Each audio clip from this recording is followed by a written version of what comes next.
Poďme sa spolu pozrieť na to, ako vo výkrese nájsť rýchlo daný prvok, ktorý máme už označený. Toto môžeme využiť nielen na vyhľadávanie, ale aj poprípade, ak potrebujete zistiť počet v okruhu prvkov, alebo potrebujete zistiť, aké posledné číslovanie alebo aké písmenko má v rámci svetelného okruhu dané označenie, tak to veľmi jednoducho viete nájsť a zistiť pomocou napríklad týchto funkcií. Prvou funkciou, ktorú si ukážeme, je napríklad funkcia find alebo nájdi, ktorú môžete dať pomocou príkazov riadku, že si dáte príkaz nájdi alebo napíšete počiarkník find. Môžete tento príkaz nájsť napríklad aj v rámci poznámok a tu máme ikonku na nájdi a nahradiť. Takže klikneme na funkciu. Môžeme nastaviť buď celý výkres, alebo aktuálne rozloženie, alebo vybrané entity, čo znamená, že napríklad na základe výberu.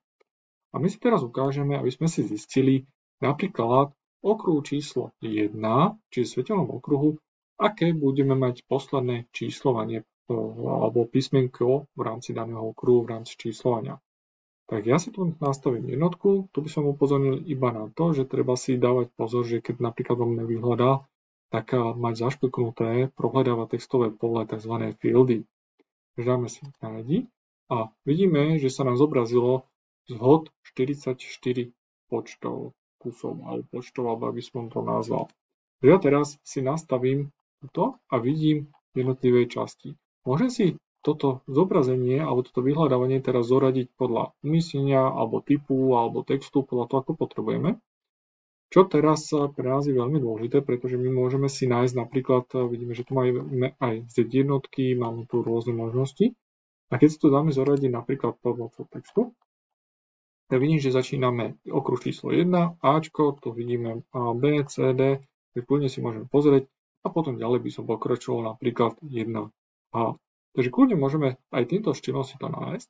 Ďalšou výhodou je, že buď dvojklikom na daný riadok, alebo si dáte zoom a automaticky sa vám nájde ten prvok, respektíve to označenie toho daného prvku, kde sa nachádza. Pozor, ak by som mal to označenie inde, tak hodí mi to samozrejme k tomu označeniu. Nie je to označenie daného prvku, ale hľadáme teraz momentálne texty, ktoré sú vyťahnuté. To znamená, že keď sme použili napríklad popis prvkov, tak tie popisy prvkov tuto môžeme vidieť.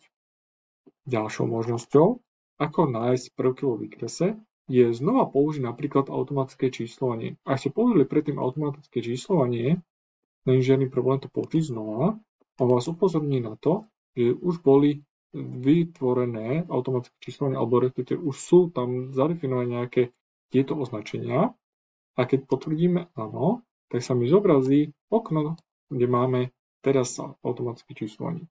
Tu si prejdeme na záložku správce a tu vidíme teraz prvky, ktoré máme číslované a môžeme si pozrieť túto zase ďalšiu vec. Takže tu vidíme napríklad označenie. Môžeme si to takisto dať zoradiť podľa označenia, kde vidíme jednotlivé nastavenia a takisto platí dvojklikom sa nájdem ten daný prvok. Takže teraz hľadáme prvky, preto sme hľadali označenia.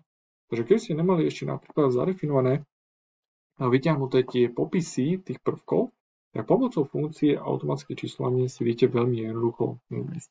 Samozrejme, ak potrebujete prečíslovať, je potrebné ísť zasa buď cez hromadnú zmenu vlastnosti alebo editáciu makra, vybrať ten prvok a zmeniť mu číslovanie.